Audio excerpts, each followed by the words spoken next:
Are y'all surprised? I mean, nobody should not be surprised about this. I mean, did you see the Kevin Garnett interview that he did on his show where he was talking about Dame and Drew Holiday, and he mentioned, "Hey, I'll sacrifice Drew Holiday's defense for Damian Lillard's offense." And if Kevin Garnett is aware of that, if I'm aware of that, if you're aware of that, then I'm pretty sure the Milwaukee Bucks organization is very, very aware of that.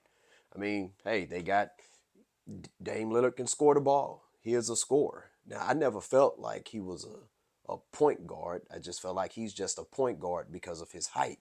Because if Damian Lillard was like 6'4", 6'5", he'll be a two guard. He'll be a small forward. Okay, but they need him to do a whole lot of scoring. So guess what? They're gonna have to, the other guys on the team. They're gonna have to make up for his lack of defense, just like how he has to make up for other players' lack of offense. All right, lack of shooting. All right, he can shoot, one of the best shooters in the league. All right, but I mean, he's no Steph Curry, but he's a great shooter. I mean, but yeah, I expected that, but that's gonna hurt this team because Brook Lopez and Giannis.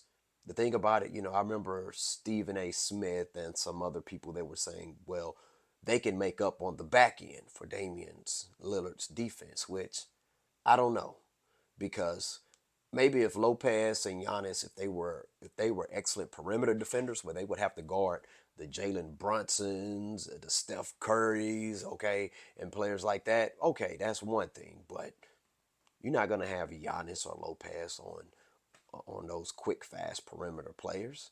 Okay, so what's gonna happen is that means whoever Damian Lillard is guarding, that player is gonna go by him, and they're gonna get to the basket. But guess what? Giannis, he likes to contest shots. So does Brook Lopez. So what's gonna happen is you're gonna end up causing your bigs to potentially get in early foul trouble, depending on who's reffing that day.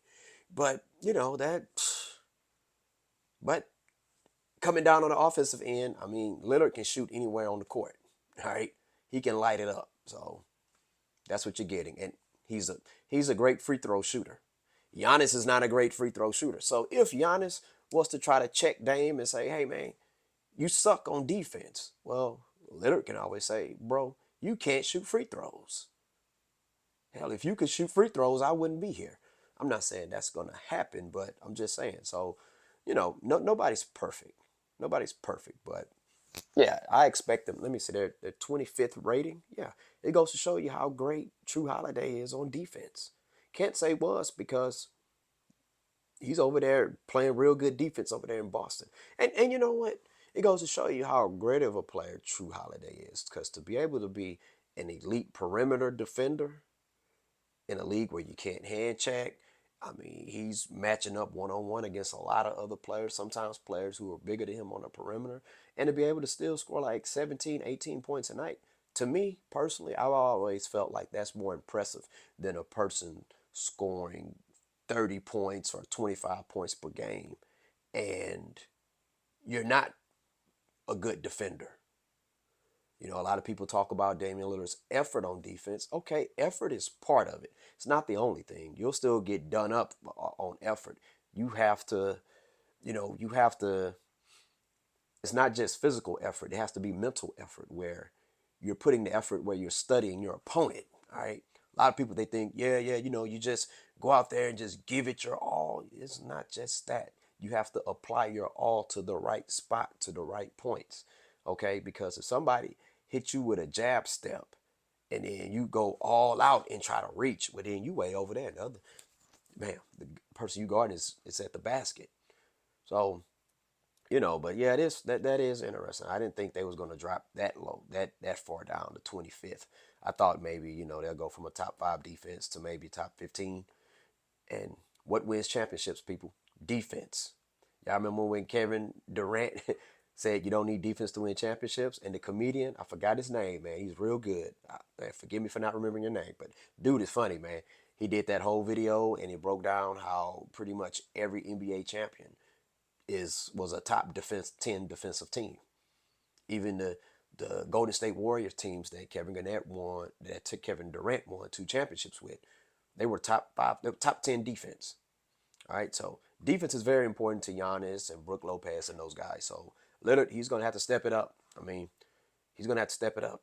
Maybe he's gonna have to hold up off on the effort that he's applying to make his albums, his rap albums. Apply that to defense. I can't think of one NBA champion who won a championship the same year they released an album. Don't remember that. Yeah, Shaq and Kobe had rap albums. Yeah, Kobe had a rap album. Not in the same year they won a championship though. So they had to stop that, take a break from that. So anyway, share your thoughts. What do you think? Do you think the Milwaukee Bucks can still win an NBA championship this year by being by not being a top 15 defense, by being the 20th best defense in the league at best? Share your thoughts. Do Net a Game podcast.